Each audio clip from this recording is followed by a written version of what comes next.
Saw his manager, John Gorman, really safe at Swindon Town. Only a win tomorrow would delay confirmation of Swindon's relegation from the Premiership. Despite this, the chairman has backed Gorman for next season, come what may. Probably. Swindon Town drew with Ipswich in November. They need to go one better tomorrow to retain even the slimmest chance of avoiding relegation after just one season in the Premiership. The chairman, though, has backed Gorman, saying he's the man for next season, wherever the club is playing. Tomorrow, Swindon will be without defender Adrian Whitbread and midfielder Luke Nyholt. But Ipswich are on poor form without a win for 7 games. But now to Portman Road, with Ipswich having joined the clubs in trouble, and Swindon Town right at the bottom, where they've been most of the season. Our man is Gerald Sinstad.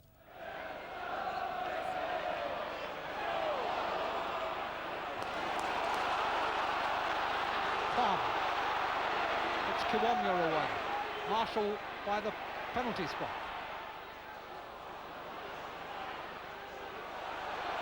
Slater retrieves the cross, but it wasn't a good one. Johnson plays it in again. Kiwomya's header onto the top of the crossbar. Goalkeeper didn't touch it. Ipswich fans warm their hands. Chris Kiwomya warms his forehead. The crossbar intervenes to keep the score sheet blank.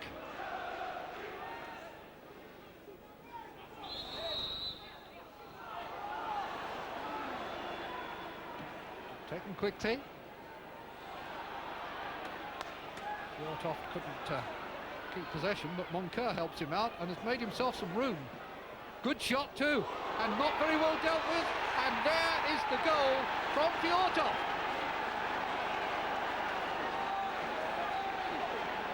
The run goes on for the Norwegian international.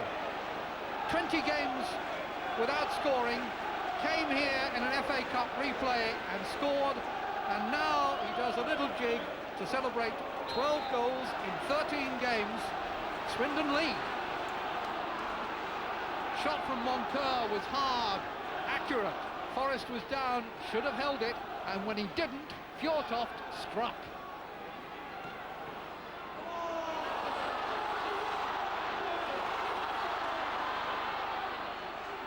Marshall tucks the pass through. Still isn't clear. Still isn't clear. Slater. Charge down. Feels for handball. Not given. Fennick, who blocked it for the corner. Many fans behind that goal thought he blocked it with an arm.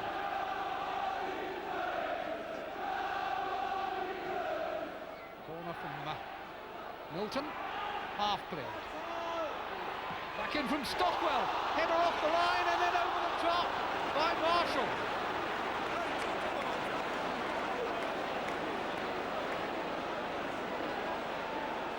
The shot was ferociously struck, and Bodin on the line, got it away, straight to Marshall.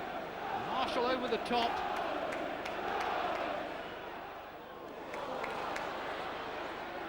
Up to Slater. Marshall free beyond the far post. Cross wasn't deep enough. Palmer tries to find it. Here he is now.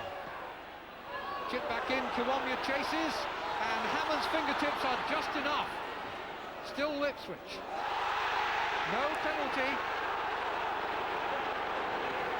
It's obviously a controversial decision by Mr. Callow.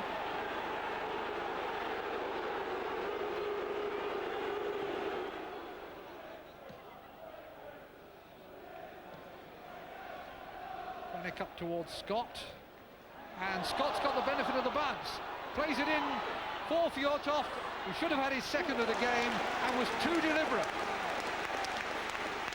Scott was lucky when the high ball was played in, the bounce favoured him, played it square for Fjortoft, took deliberate aim. If he blasted it, must surely have scored. Didn't get it either at the second attempt. Over here now, Johnson. Sure whether that was a shot or a pass. Cut out by Kilcline.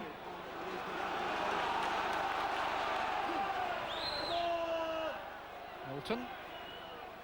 Johnson's called for it and got it. From here to Marshall. Marshall! The marking all fell apart, and Ian Marshall back in the side. provides the punch that Ipswich have so desperately needed. It's now 1-1. Johnson had stayed up, played a good ball inside, and Marshall had time and space. Come on!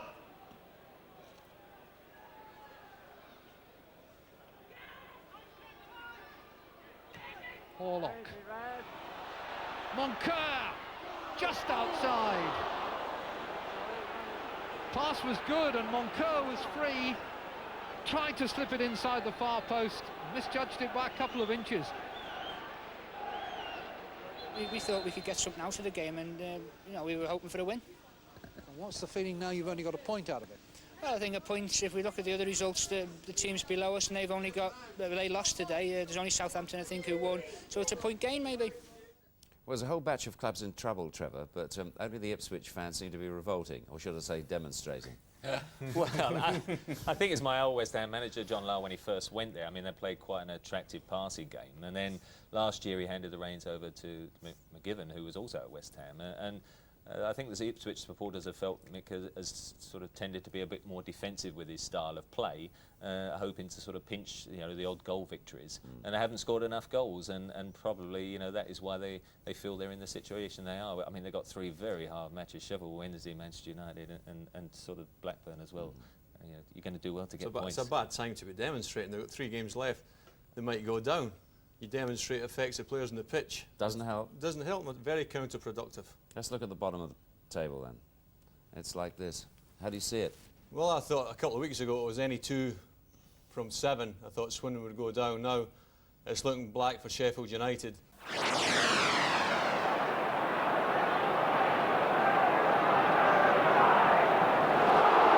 It's Kiwomya now, having a run at Bodin. A little bit too hard on the cross, and Stuart Slater's going to have to work hard to make something of it. He gets support from Gavin Johnson. Kiwomya with a header, and it's come off the top of the crossbar and gone behind. Good cross from Johnson and a good header from Kiwomya. It was always awkward for him. Johnson. Marshall rolls round Terry Fenwick illegally.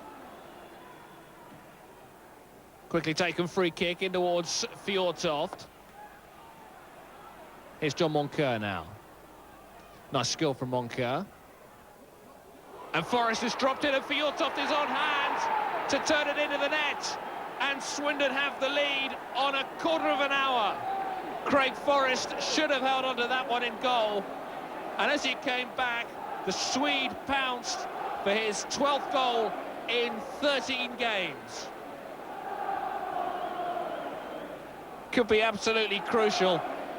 Swindon are just about down, but they can really suck Ipswich into trouble as well. Fenwick with the header away. Moncur challenging now. Walk breaks it up, and Stockwell with a shot off the line, and Marshall blasts it over. Paul Bowden it was on the line. Stockwell's rocket, and Marshall, what a chance that was. 14 for him this season so far. Out of luck there, and without a goal in some 2 months nearly. Moncur is robbed by Stuart Slater. And Geraint Williams with the first time ball that sends Chris Kiwomya on his way. Sean Taylor's dogging his every footstep and just does enough to put him off. Forced Chris Kiwomya wide. Did well to stay with him, Sean Taylor, because Chris Kiwomya is like greased lightning, and just did enough. The angle got more and more difficult, and the finish was just off target. Steve Palmer now for Ipswich.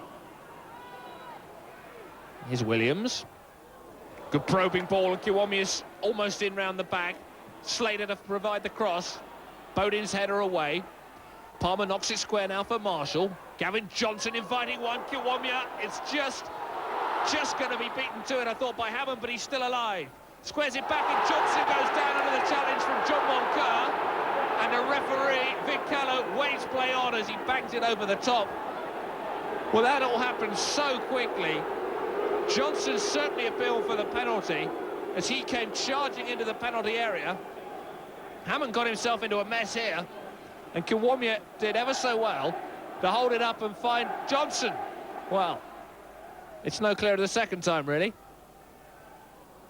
Keith Scott with the flick on now. Fjortov sets himself and isn't so far away. Swindon without an away win all season, and Fjortov could then have got his second goal of the game to put them 2 up. Walks free kick. Kiwomya back to where he wants to go, and that's Simon Milton into the side netting. Frustration for the home team. Quick thinking from Walk, and a finish just off target.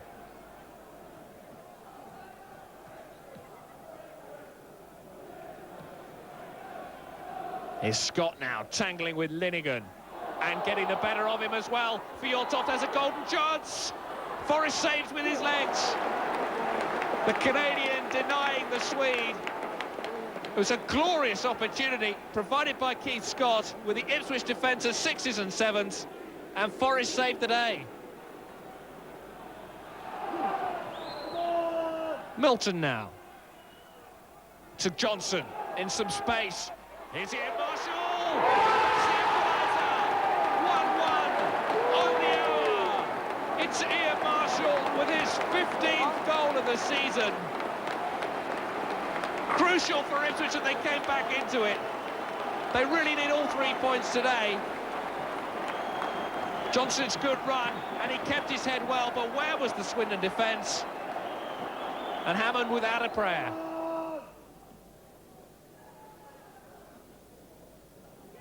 Fjortov. It's Kevin Horlock knocking it over the top now for Moncur, who's got him behind the defence and nearly made the most of it. Surging run from the midfield that just wasn't picked up by the defence. Onto the left foot and a whisker away. Mick Stockwell now. Looks for the target man, Ian Marshall, and Marshall gives it back to him. Just didn't quite know what to do with it, Stockwell. Almost as if he was caught in 2 minds then, because there were players in the middle. Kiwomya was at the far post, Slater was at the near post, but it was overhit. Horlock drives it forward. Linnigan wins the header. Moncur was beaten there.